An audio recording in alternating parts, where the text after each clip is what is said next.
So today I want to talk about a mistake I made on Friday with buying a stock, and I have now sold it yesterday. And as well as that, yesterday was a really big day in the market. There was a lot of stuff going on. So I've got a few little news stories to share with you guys, and then I've got a position that I completely sold out of, and then a stock that I bought as well. In fact, I bought two stocks yesterday, and I'm actually going to share them with you guys. Normally I do that at the end of the month with the stocks I'm buying series. Today I'm going to give you a bit of an insight into some big moves that I was actually making yesterday. So I hope you enjoyed the video. If you could hit that like button, and let's get started. So like I said, I got a couple of news stories for you guys, and then I've got some stocks that I completely sold out of and some stocks that I actually bought yesterday. So first of all, Ryanair. I don't know if you saw this one yesterday, but wow, this was a big drop from Ryanair. The stock was down 15% yesterday. They came out with a profit warning. It was a big profit warning as well. Q1 profit down 46%. And there was increasing customers, but the load factor was down 1%, the average fare was down 15%, and the operations costs were up 11%. So the numbers overall weren't good reading for Ryanair, and that led their profit after tax to go down 46%. This was a very big difference from the Jet2 earnings that we saw only last week or the week before. Jet2 earnings were very good. It ended up with the stock doing pretty well, although because of Ryanair, it did then give a bit of it back yesterday, which is a bit annoying. Jet2 numbers were very impressive. We went through these a little bit ago on the YouTube channel. You know, revenue was up 24%. Their profit before taxation was up 43%, and after tax it was up 37%. So very different from Ryanair's numbers. The only thing that concerned me with looking at Ryanair's numbers compared to Jet2's is that they said they are currently seeing later booking for their summer holidays. Now I'm wondering if actually we aren't just seeing later bookings, we're actually seeing what Ryanair is seeing, and that's a big slowdown. I don't know, I just noticed that and I thought, oh, maybe Jet2 were thinking, okay, we'll be okay, but actually looking at the Ryanair numbers, is that something to watch? So I just noted that one down personally for myself. What I will say is that is this another example of the economy out there getting a little bit weaker once again? We've seen so many companies come out with weaker numbers, and the fact that we're seeing a company like Ryanair, probably the budget airline, I would say, the fact that they're saying, look, people are even cutting back going on holidays this year, is that potentially even another sign of a weaker economy out there?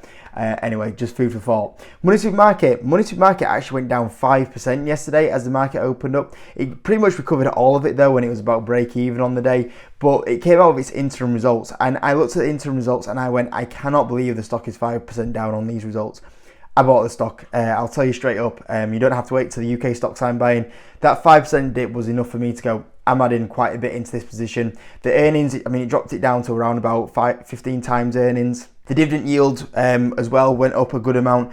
I mean, even if the stock doesn't do anything, you're still going to be collecting a 5.3% dividend yield right now, which is very attractive, because especially when interest rates eventually get cut this year, well, they should get cut this year, that's going to look very attractive to a lot of people. And normally you'd get like a higher percent dividend yield on maybe a bit of a lower quality business. MoneySuperMarket isn't that. MoneySuperMarket is a very high quality business. The revenue growth was 5%, maybe a little bit lower than what we've normally seen from them, but that's still, you know, a lot of companies wish they could grow 5%. And 5% for a company that's trading at 16 times earnings, I think that's absolutely fine. Profit after tax even went up 8%. They paid nearly half the debt down, as you can see, well over half the debt down, and they also increased the interim dividend as well by 3%. They did say that insurance, one of the big things they've had is the insurance switching market has been very hot at the moment, because insurances have gone absolutely ballistic in the last 12, 18 months. I'm sure you've probably seen that when you've done your car insurance, but they're expecting that to slow down. But the big thing that we have is the energy market. I mean, it feels like forever we've been talking about this now, that energy market coming back, the energy market coming back. And I've got to say, it's a big fail by like Ofcom and everyone and the regulators that it's still not back. The energy market should be back now, and it's not. It's a big failure by the people that regulate this whole space, but that's a different topic for a different video. But when it does come back, which it is scheduled to come back next year, I think it's the spring of next year, it will come back.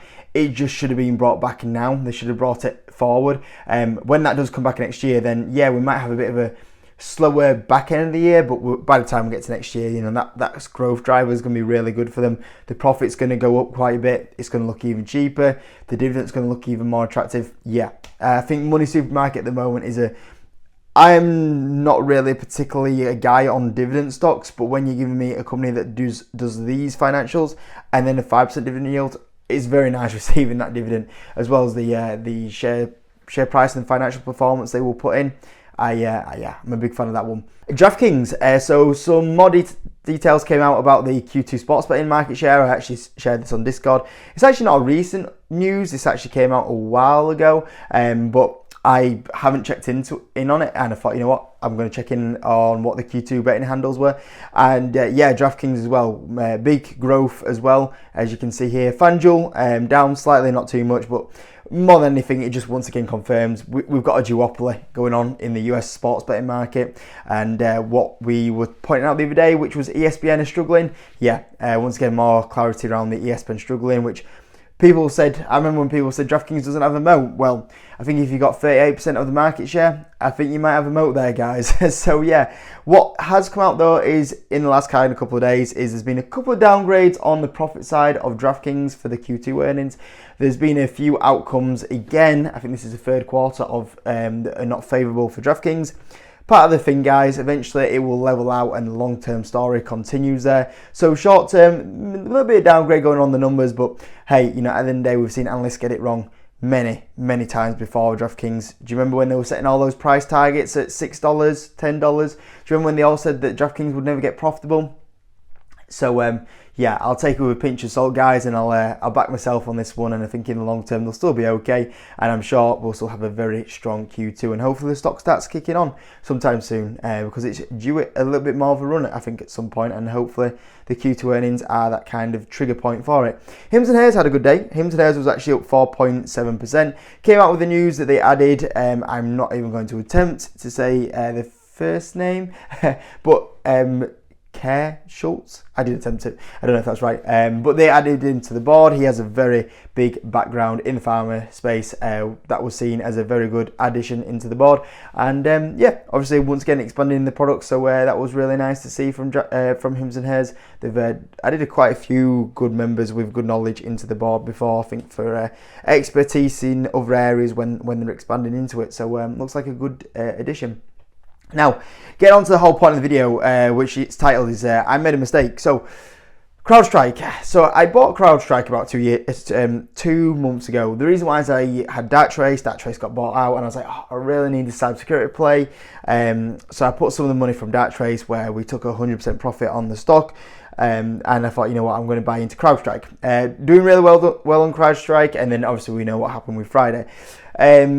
So on Friday, I thought, you know what, I'm gonna buy these levels on this drop, because if I remember correctly, the numbers should be okay, and I think I can make money from here.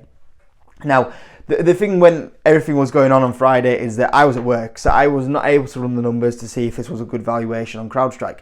Now, it got to the weekend, and I made the video on CrowdStrike, and I was like, I'm still deciding. Like, I'm still not really got on it. I bought, but I was still thinking on it massively, and I spent the whole weekend thinking on it and running numbers, because I can't do it when I'm at work. I actually had time on the weekend to have a look. And I ran the numbers on CrowdStrike, and when I ran the numbers on CrowdStrike on the weekend, I went, oh, you know what? This valuation is very rich, and if there's any fallout from what's happened on Friday, it's going to hurt, because CrowdStrike is at a very big premium, and if even 5% of the customers even go, hold on, we're going to review this and we're not going to spend any more money with CrowdStrike this year, it's going to hurt them.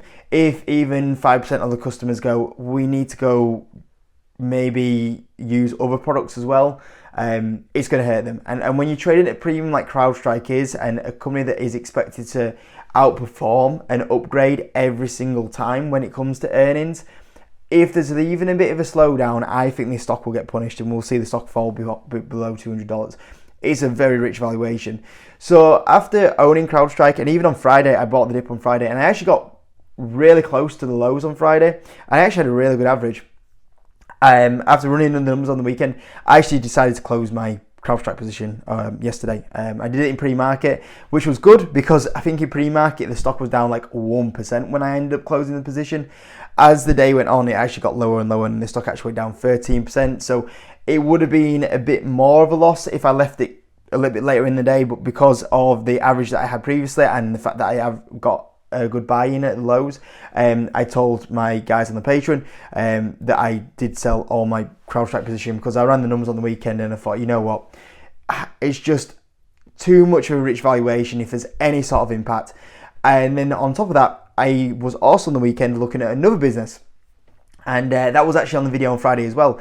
And I spent some more time looking at Evolution after their numbers they brought out on Friday. And the more I looked at those numbers, and in fact the stock actually went lower as the day kind of went on. Unfortunately, I actually bought a little bit earlier on in the day, not down here. So that one didn't work out as much as CrowdStrike. But the more I looked at the numbers, and I was looking at CrowdStrike, and I've even seen Daniel Pronk has actually just put out a video as well, and looks like he is out potentially buying Evolution at the moment. The more I looked at it, and I was like, it's 15 times earnings. I'm picking a company that is growing at, this year is expected to grow at 17%, next year 16%. This is good growth for a company at these sort of levels. They've got a dividend that you're going to pick up at 3%. Profit margin, growth-wise, great track record, as you can see here. Look at those profit margins that this company has going on. It should continue to grow, as we can see here. You've got the new areas in the US, Czech Republic, Philippines, Brazil that's going to be coming on. So you've got clear growth drivers for the next few years. Balance sheet wise, it's a absolute cracking balance sheet. There's no debt on there. They've got plenty of cash that they can use for acquisitions, which we've seen them do before. The dividend side of it.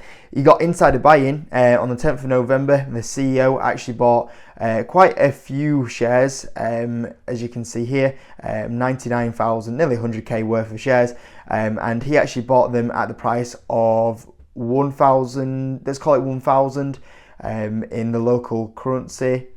And the stock, as you can see here, is about exactly the same price where he bought in November, which is obviously another positive sign that there was some insider buy-ins at these levels only a couple of months ago. As I said, the company's only really got better. And the more I looked at Evolution, I was like, this is looking so attractive to me right now. And I'm looking at CrowdStrike and going, why am I buying this stock that is at such a rich valuation that if even a little bit goes wrong from here, I think it's going to be punished. For this stock to make me 100% return, that's what I aim for every time I buy a stock, is 100% return. For me to make that money, this stock has to execute to perfection and have no impact from this situation. And I was like, do I feel comfortable with that? And I just went, I don't know if I do. And the thing is, I look at this here and I look at this company that is also on a dip at the moment. I thought, which one do I feel more confident in? And the answer was Evolution. So, like I said on the Patreon, that you can see here, I did sell my CrowdStrike, then I bought some Evolution with a lot of the CrowdStrike money, and then with MoneySuperMarket, I posted that I did buy on the interim drop at 5%, as you can see here, and obviously that recovered. So yeah, basically I sold the CrowdStrike position and I dished a lot of it out to Evolution, and then with a lot that was left over, I put it into the MoneySuperMarket dip when that was down 5%. But obviously that recovered quite a fair bit of it as the day went on. So yeah, bit of a mistake buying overall, but it's one of those where you're under a bit of pressure. You're at work, you're trying to make the decision. There's a lot of people waiting on you, a lot of people asking questions. That's the thing about sometimes with YouTubers is, when you're doing it by yourself, you don't have that pressure. But I know there's people watching the decision I'm going to make. And then eventually, when I had a longer time, a couple of hours to sit down on it, think on it, run the numbers, I just went, I just don't know why I'm doing this to myself, because I think I don't know why I'm chasing this when I think there's a lot clearer opportunities out there. I look at something like a MoneySuperMarket, I think that can do really well. I look at something like an Evolution, and I think already this company should be trading at like 30 times earnings from where we're at right now. So I think this stock is already nearly 100% undervalued. That's without factoring in, 17-18% growth a year.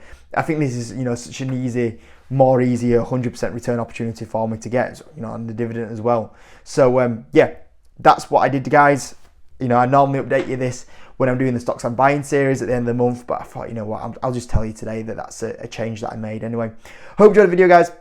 If you could, hit the like button, and I'll see you in a bit.